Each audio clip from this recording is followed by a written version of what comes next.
ሊቃናተ ነድ ዘሰማያዊት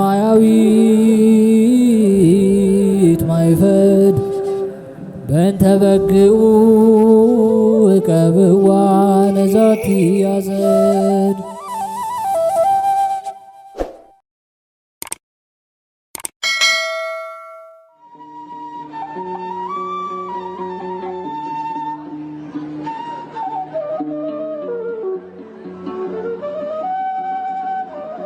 በስመ አብ ወወልድ ወመንፈስ ቅዱስ አሐዱ አምላክ አሜን። ሰላም እንደምንቆያችሁን ውድ የሊቃናት ሚዲያ ቤተሰቦቻችን፣ አሜን። የእግዚአብሔር ስሙ ከዘላለም እስከ ዘላለም የከበረ የተመሰገነ ይሁን። በዚህ ቪዲዮ ይዘንላችሁ የምንቀርበው ጥር 13 የሚነበብ ስንክሳር ሲሆን ለዚህ ቻናል አዲስ የሆናችሁ እህት ወንድሞቻችንም ቻናሉን ሰብስክራይብ በማድረግ እንዲሁም የደወል ምልክቷን በማብራት ቤተሰብ እንድትሆኑ የአክብሮት ግብዣችንን አቀረብን። ወደ ቪዲዮ እንሂድ። መልካም ጊዜ። ጥር 13 የሚነበብ ስንክሳር የሰባቱ ደቂቅ ዕረፍት። ጥር 13 በዚች ቀን ስማቸው አርስሌዳስ፣ ዶአሚዶስ፣ አውጋኒዮስ፣ ድሜጥሮስ፣ ብርጥስ፣ እስጢፋኖስ፣ ኪራኮስ የተባሉ ሰባቱ ደቂቅ አረፉ። እኒህም ቅዱሳንም ሃይማኖታቸው ለቀና ለታላላቅ የሀገር ሰዎች ልጆቻቸው ናቸው። እነርሱም ክርስቲያኖች እንደሆኑ በካዲ ንጉሥ ዳኪዎስ ዘንድ ሰዎች ነገር ሰሩባቸው። ወደ እርሱም አስቀርቦ ለጣዖት እንዲሰግዱ ግድ አላቸው። እምቢ ባሉትም ጊዜ ከልባቸው ጋር ይመክሩ ዘንድ ቀጠሮ ሰጣቸውና እርሱ ወደ ተግባሩ ሄደ። እኒህ የተባረኩ ሰባቱ ደቂቅም ወደ ቤታቸው ሄዱና ገንዘባቸውን ለድሆችና ለምስኪኖች በተኑ። የቀረውንም ለስንቃቸው ይዘው ሄዱ። ከከተማውም በስተ ምስራቅ በዋሻ ውስጥ ተሰወሩ። ብልህና አስተዋይ የሆነ ወጣት ዶአሚዶስ ወደ ከተማ ሄዶ ምግባቸውን በመግዛት የሚያገለግላቸው ሆነ። የሰማውንም ነገር ይነግራቸዋል። ንጉሥ ዳኪዎስም ከሄደበት በተመለሰ ጊዜ እኒህን 7 ልጆች ፈለጋቸው። በዋሻ ውስጥ ተሸሽገው እንዳሉ በነገሩት ጊዜ የዋሻውን አፍ በድንጋይ እንዲደፍኑ ታዘዘ። የእነዚህንም ቅዱሳን ነፍሳቸውን በተኙ ጊዜ ጌታችን ወሰደ። 372 ዓመትም እንዲያንቀላፉ አደረጋቸው። ከንጉሥ አሽከሮችም ስማቸው ቴዎድሮስና መቅዶስዮስ የተባሉ 2 የእርሳስ ሰሌዳዎች ወስደው የኒህን የሰባቱ ደቂቃን ዜናቸውንና የዘመኑን ቁጥር ጽፈው ቀርጸው ከዋሻው አፍ አኖሩት። ከዚህም በኋላ ዳኪዎስ ሞተ።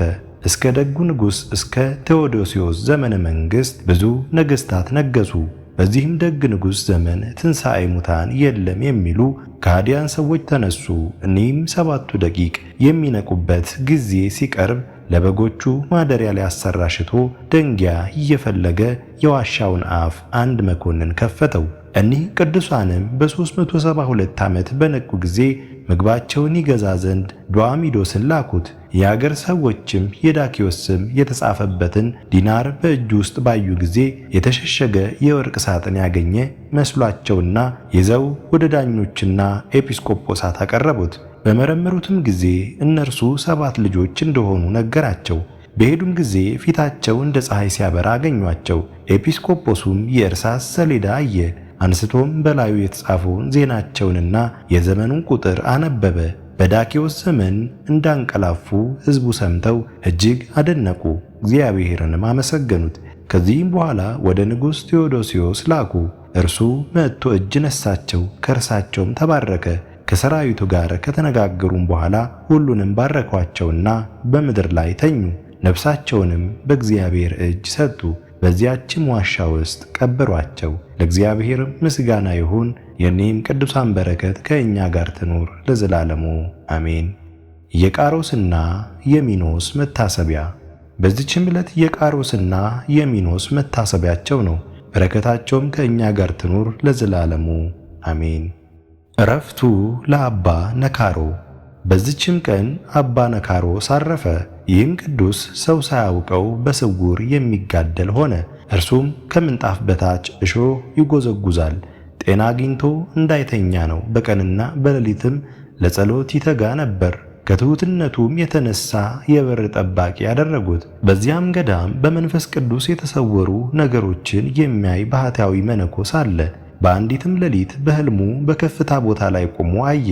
ከበታቹም ፍሬው በየአይነቱ የሆነ አትክልት አለ፣ ወንዞችም ከበውታል። አባ ነካሮም በመካከላቸው ሆኖ ወዲያና ወዲህ ያጠጣቸው ነበር። ያ መነኩሴም ወንድሜ ነካሮ ሆይ ይህ አትክልት የማን ነው አለው። አባ ነካሮ እኔ የተከልኳት ናት ብሎ መለሰለት። መነኩሴውም ከፍሬዋ ትሰጠኝ ዘንድ ሻለሁ አለው። አባ ነካሮም 3 የሮማን ፍሬ ቆርጦ ሰጠው፣ በልብሱም ቋጠረው። በነቃም ጊዜ እነዚያን የሮማን ፍሬዎች አገኛቸው። ወዲያውኑ ወደ አባ ነካሮ ሄደ። ከበር ቆሞ አገኘውና ወንድሜ ነካሮ ሆይ በዚች ሌሊት አይቻለሁ 3 የሮማን ፍሬዎች ሰጥቼህ የለምን አለው። በዚያም ጊዜ ያ መነኩሴ ወደ ገዳሙ ሄዶ የሆነውን ሁሉ ለአበምኔቱና ለመነኮሳቱ ነገራቸው። እነዚያንም የሮማን ፍሬዎች አሳያቸው። መነኮሳቱም ከአባ ነካሮ ቅድስና የተነሳ አደነቁ። ያን ጊዜም የበጋ ወራት ነበርና የሮማንም ጊዜው አልነበረምና በዝቅተኛ ማዕረግ ላይ ስላደረጉት መነኮሳቱ አዘኑ። በከፍተኛ ማዕረግ ሊያደርጉት ሽተው ወደ እርሱ በሄዱ ጊዜ አጡት፣ ታላቅ ሐዘንንም አዘኑ። ከዚህም በኋላ በዚህች ዕለት እንዳረፈ መጻተኞች ነገሯቸው። ለእግዚአብሔርም ምስጋና ይሁን፣ እኛንም በዚህ ጻድቅ ጸሎት ይማረን፣ በረከቱም ከእኛ ጋር ትኑር ለዘላለሙ አሜን። አስጀምሮ ላስፈጸመን ለልዑል እግዚአብሔር ክብር ምስጋና ይሁን መቼም መች ለዘላለሙ አሜን። ውድ የሊቃናት ሚዲያ ቤተሰቦቻችን ጥር 13 የሚነበብ ስንክሳር ወደ እናንተ አቀረብን። ይህን ይመስል ነበር። በቀጣይ በአዲስ ክፍል እስከምንገናኝ ድረስ እግዚአብሔር ቸር ያቆየን። መልካም ጊዜ